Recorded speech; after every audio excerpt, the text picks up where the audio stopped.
Cita-cita Bapak Presiden untuk membangun Indonesia dengan sumber daya manusia yang baik, dengan birokrasi yang efisien, yang bersih dari korupsi, dan juga dari sisi kemampuan ekonomi kita untuk tumbuh dan berkualitas secara inklusif adalah suatu cita-cita yang baik. Buat saya ini adalah suatu kehormatan untuk bisa ikut mendukung dan membantu Bapak Presiden dan Wakil Presiden di dalam mewujudkan cita-citanya.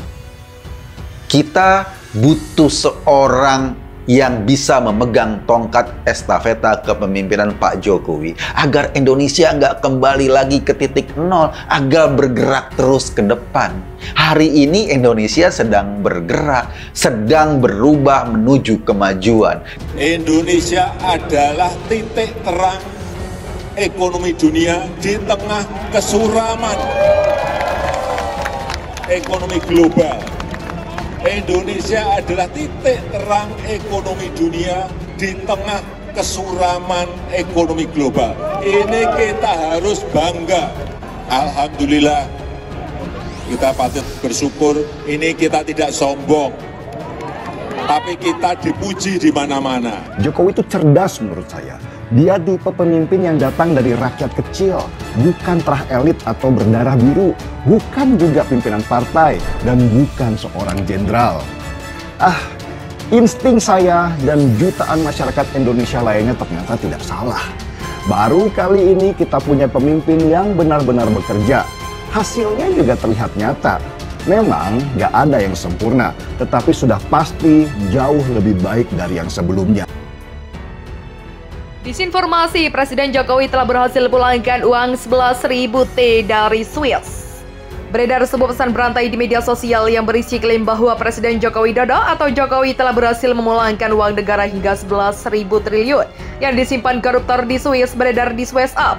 Pesan berantai tersebut pun menyertakan tautan artikel dari situs DPR tentang rancangan undang-undang Treaty on Mutual Legal Assistance in Criminal Matters between the Republic of Indonesia and the Swiss Confederations. Pesan tersebut beredar pada tanggal 7 Juli 2020. Dilansir dari cekfakta.tempo.co, klaim bahwa Presiden Jokowi telah berhasil memulangkan uang negara hingga 11.000 triliun yang disimpan koruptor di Swiss keliru saat ini Pansus DPR baru menyetujui RUU MLA Indonesia Swiss dibawa ke sidang paripurna pada 14 Juli 2020. Untuk disahkan, jika sudah disahkan pun eksekusi penarikan aset di Swiss belum bisa serta-merta dilakukan dalam waktu cepat. Selain itu, klaim bahwa 11.000 triliun adalah jumlah uang koruptor yang disimpan di Swiss tidak tepat. Pada 2016, Presiden Jokowi menyatakan 11.000 triliun adalah jumlah uang WNI yang disimpan di luar negeri berdasarkan data Kementerian Keuangan.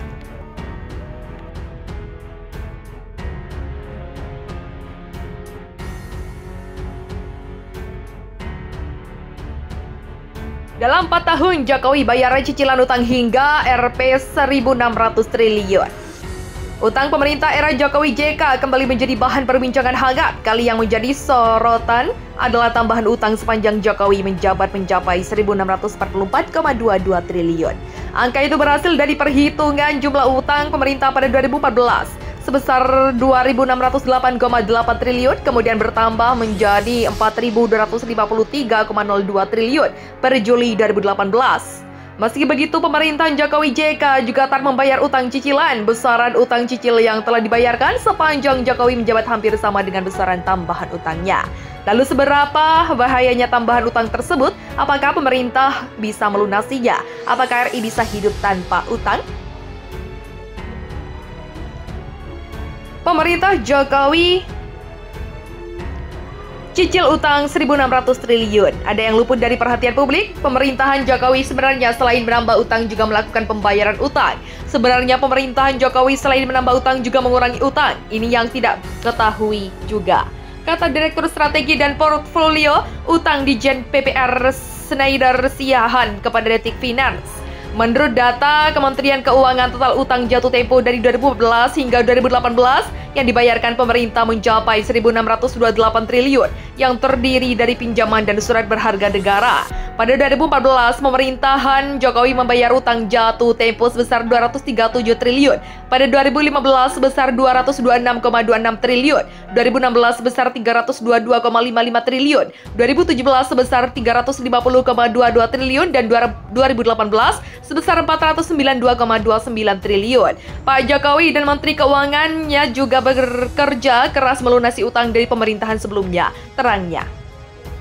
Menurutnya, utang merupakan salah satu alat bagi pemerintah untuk mewujudkan visi dan misi kampanyenya, sehingga wajar jika pemerintah menambah utang dengan tujuan hal yang produktif. Utang ini kan efek saja akibat belanja yang diarahkan untuk pembangunan untuk masyarakat dengan tujuan adil dan makmur. Tanpa ada tujuan yang ingin dicapai, bisa saja tak ada utang, tegasnya. Kemenkeu, utang pemerintah juga disetujui DPR. Direktur Strategi dan Portofolio Utang Ditjen PPR, Schneider Siahaan menegaskan bahwa pemerintah melakukan penambahan utang sesuai dengan ketentuan yang berlaku. Bahkan setiap tahunnya, pemerintah membahas dan menyetujui terlebih dahulu dengan Dewan Perwakilan Rakyat yang menyusun postur APBN. Pemerintah secara sah melakukan penambahan utang dan konstitusi. Kan prosesnya melalui DPR juga, jadi sudah disahkan melalui Undang-Undang APBN setiap tahun, terangnya. Schneider menjelaskan utang pemerintah merupakan efek yang timbul dari penetapan anggaran belanja pemerintah. Setiap tahun anggaran belanja pemerintah dipenuhi dari penerimaan pajak dan utang. Utang pemerintahan Jokowi juga selalu ditekankan untuk pemenuhan kebutuhan yang bersifat produktif. Pemerintah saat ini selalu menonjolkan pembangunan infrastruktur yang masif.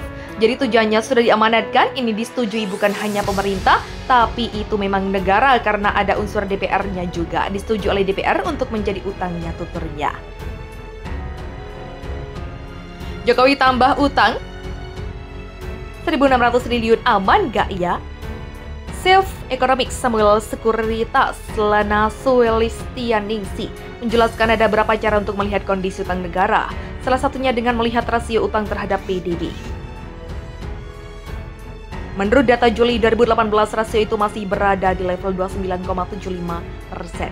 Rule of time rasio utang terhadap PDB masih bisa sampai 35%. Jadi masih aman karena ada ruang utangnya masih ada, berarti masih aman, terangnya kepada Detik Finance. Kedua bisa dilihat dari pembagian jenis utang pemerintah dari sisi tenor. Jika pinjaman dengan tenor jangka pendek masih di bawah 50%, maka masih aman. Hal itu untuk membandingkan kemampuan cadangan devisa untuk membayar utang jangka pendek. Selain itu, untuk melihat kemampuan pembayaran bunga utang bisa dilihat dari neraca keseimbangan primer.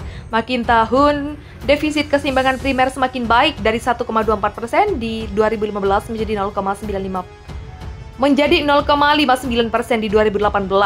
Menurut Lana, jika ingin memperdebatkan soal hutang harus melihat dari kacamata yang sama. Kalau melihat pakem ekonomi ya seperti itu tidak bisa jadi bahan politik, terangnya. Pemerintah bisa tak berutang asal masyarakat patuh bayar pajak.